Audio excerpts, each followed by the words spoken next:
ঘুড়ি ওড়ানোর প্রতিযোগিতায় প্রথমে মেয়েরা ছেলেদের ঘুড়ি কেটেছে আর তারপরে ছেলেরা মেয়েদের ঘুড়ি কেটেছে, তাই বলা যায় দুটি টিমেরই পজিশন এখন সমান সমান।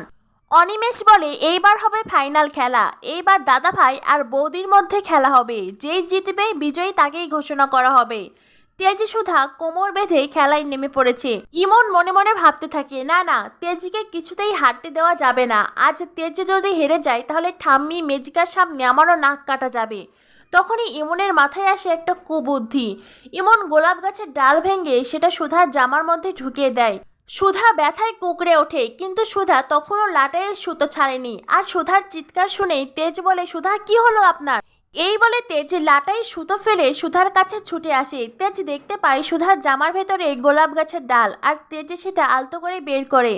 তবু একটুখানি রক্ত বের হয়েছে। তেজ নিজের হাতে সেটাকে মুছে দিতে চাইলেই সুধা বারণ করে, কেননা সুধা তেজকে বলেছে যতদিন না পর্যন্ত ঠাম্মি অনুমতি দিচ্ছেন তাকে স্পর্শ না করতে। তেজ আর কিচ্ছু বলে না। সুধা মনে মনে ভাবতে থাকে, মিস্টার বসু মল্লিক, যতদিন পর্যন্ত আমি ঠাম্মির সামনে প্রমাণ করতে পারছি না আমি ঠিক, ততদিন পর্যন্ত আমাকে ঠাম্মির এই শর্ত মেনে চলতেই হবে। এদিকে তেজ মনে মনে ভাবতে থাকে, আজকের এই প্রতিযোগিতায় আমি হেরে গেছি বলে আমার মনে একটুও আফসোস নেই, কারণ আমি চাই সুধা আপনি সব সময় এইভাবেই জিতুন।